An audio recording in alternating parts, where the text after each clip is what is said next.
you very much for that wonderful and rousing welcome to our panel of speakers this afternoon.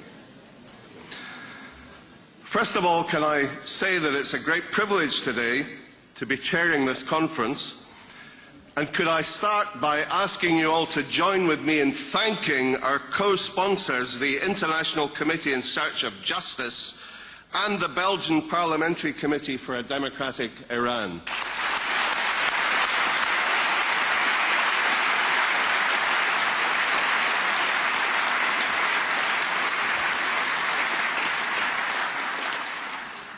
We are particularly delighted that we have such high-level speakers, many of whom have come a great distance, many from America, who've come to be with us today and to participate in our conference.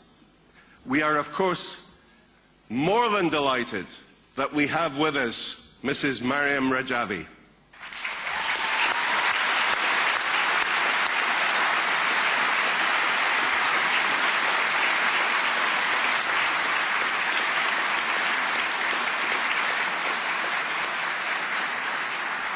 Ladies and gentlemen, you know that we are holding this important conference today against the disastrous background of the increasing cruelty inside Iran, where only days ago Jafar Kazemi and Mohammed Ali Haj Akai were executed simply for the crime of having children in Camp Ashraf.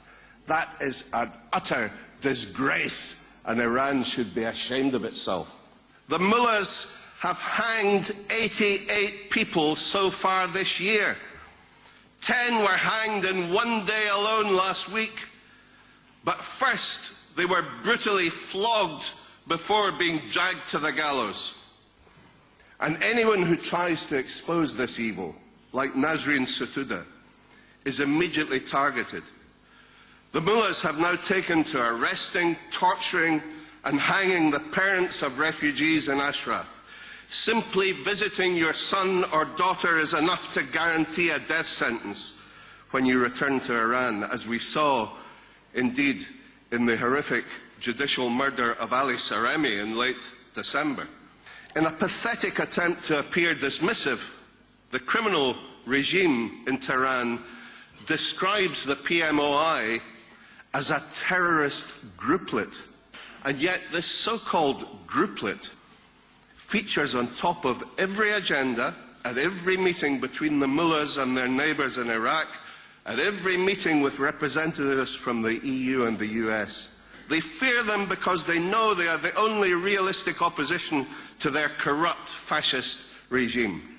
The PMOI networks inside Iran were the ones who risked their lives to expose the regime's aggressive nuclear plans to the West. Number one target is that iconic symbol of resistance to their regime, Camp Ashraf, and its 3,400 courageous residents. We know only too well the lengths Khamenei went to prevent the removal of the PMOI from the EU terror list. I know from my own personal experience how hysterical they became when we invited Mrs. Rajavi to come to the European Parliament to address the ruling EPP political group. At that time, Javier Solana was our High Representative for Foreign Affairs, and he was placing urgent calls to Angela Merkel, José Luis Rodríguez Zapatero, Nicolas Sarkozy, Silvio Berlusconi, and Wolfgang Schüssel, who was at that time the Chancellor of Austria, and virtually all of the other key leaders in Europe, stating openly that Tehran was threatening to pull the plug on the nuclear talks if we went ahead with our meeting with Mrs. Rajavi. I myself received ominous phone calls from people claiming to be senior officials in the Foreign Office in London, but who subsequently turned out to be MI6 intelligence officers. Strange that the exiled leader of this insignificant grouplet should merit such hysteria in Tehran.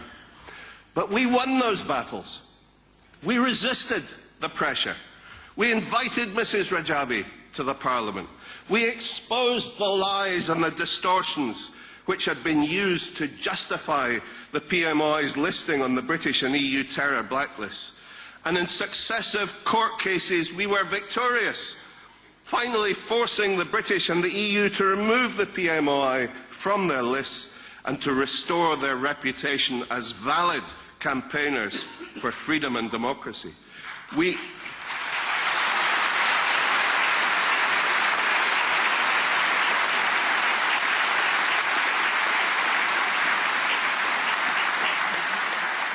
And we exposed the wretched policy of